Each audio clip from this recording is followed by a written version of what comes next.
दादा जी महाराज की जय। आज आपको सभी दर्शकों को हम गुरु जी के दर्शन करवाते हैं। जहाँ ये गुरु जी का दूना है, जहाँ गुरु जी का निवास स्थान हुआ करता था। तो ये गौतम जी आपको बताएंगे कि गुरु जी का जो बोर का पेड़ है, जिसे हम बड़ी बोलते हैं, इसका पेड़ है जहाँ गुरु जी तपस्या किया करते थे। गुरु नाभादास जी महाराज जहाँ तपस्या किया करते थे, तो इसके पास ही ये आ गया पेड़। बोर का पेड़ बहुत बड़ा बड़ा प्राचीन 500 साल से भी ज़्यादा पुराना ये पेड़ है। तो इसके बाद आइए ये कुआं है जो उस टाइम का है। तो कहते हैं इस कुएं में पानी खारा पानी हुआ करता, जो पीने लायक नहीं था, नमकीन पानी था। लेकिन गुरु जी के आने जैसे गुरु जी जहाँ आए, तो गुरु जी की इस कुएं के साथ कथा जुड़ी हुई है। कहते हैं इस कुएं का पानी मीठा हो गया था, पीने लायक हो गया था। तो हम गौतम जी से कहेंगे कि ये गौतम जी एक एक चीज़ सबको बताएं। अब इस कुएं को ढक दिया गया है, क्योंकि जहाँ अब बड़ा ही बानर लोग ज़्यादा उत्पात मचाते हैं, इसलिए कुएं को ढक दिया गया है। तो ये देखिए, ये दृश्य है। तो ये बारीकी से गौतम जी आपको समझाएंगे।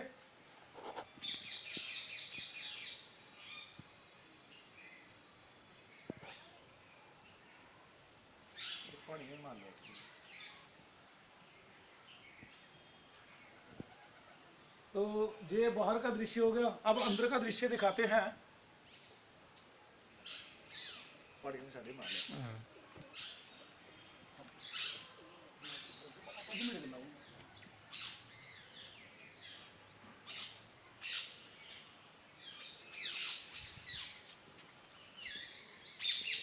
अब आज यहाँ हजारों की तादाद में जो संगत हुआ करती थी, लेकिन कोरोना के कारण जहाँ की स्थिति देखकर, मतलब कोरोना की वजह से ज़्यादा संगत को जहाँ आने की अनुमति नहीं थी, केवल 5 ही लोग आ सकते थे।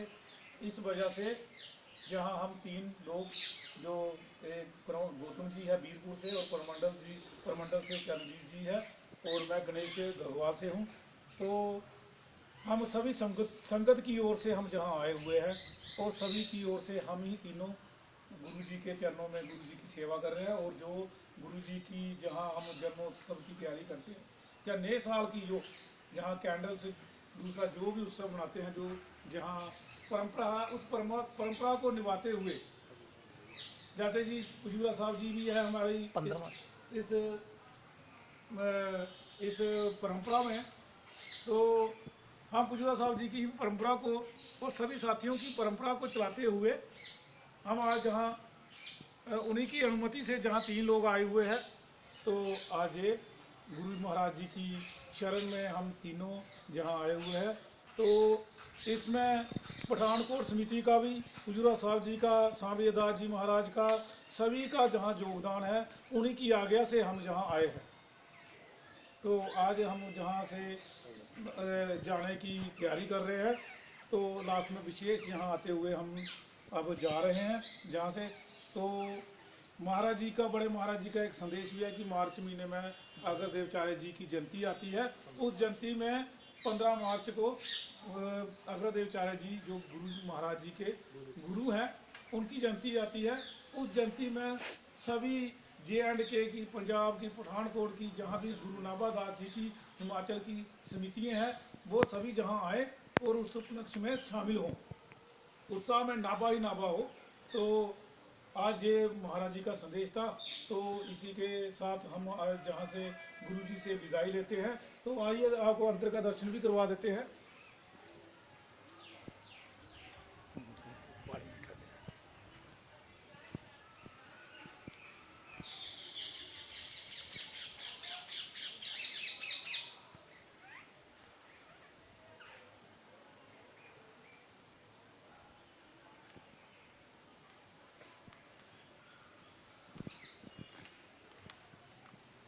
ये दूल्हे का दृश्य है, गुरु जी महाराज जी के अंदर का दूल्हे का दृश्य है। तो ये गौतम जी और चरणजीत जी महाराज जी ने बहुत अच्छे तरीके से गुरु जी की ये डेकोरेशन की है, बड़े हर्षोल्लास से। तो जहाँ उन्होंने डेकोरेशन अच्छे तरीके से कर दी, तो ये है जहाँ जो अखंड पाठ होता रहता है, भक्त का माल का भी होता है, राम चरित मानस का भी होता है, ये भी जहाँ उसका दृश्य है। तो ये गुरु जी महाराज जी के जो अंदर है, जहाँ निवास स्थान है, जिस कमरे में गुरु जी रहते थे, उसका ये निवास, उसका ये दृश्य है। तो अभी आपको एक और दृश्य दिखाते हैं कि नीचे जो गुरु जी का जो सही धूना है, ये तो ऊपर इन्होंने पहुंचा दिया, इससे नीचे भी एक इसका गुरु जी का प्राचीन धूना है, वो भी दिखाएंगे। हम गौतम जी से कहेंगे कि नीचे आए, तो उसका भी दृश्य हम थोड़ा दिखाते हैं। अब गौतम जी आएंगे।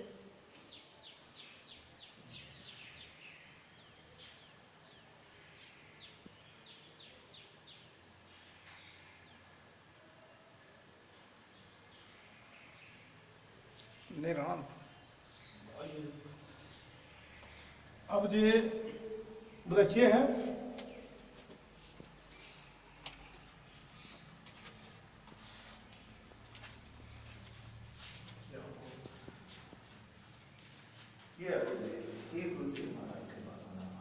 जहां ये प्राचीन धुना हुआ करता था। कहते हैं जहां गुरु जी का धुना था, तो ये धुना इन्होंने इसको ऐसे बनाकर धुना ऊपर पहुंचा दिया, ऊपर खबरा बना दिया, क्योंकि जमीन नीचे चली गई है, ये गुफा टाइप था, तो बहुत से श्रद्धालु आते हैं, नहीं पहुंच सकते हैं, ये नीचे का दृश्य था। अब गौतम जी दिखाएंगे आपको डिटेल में।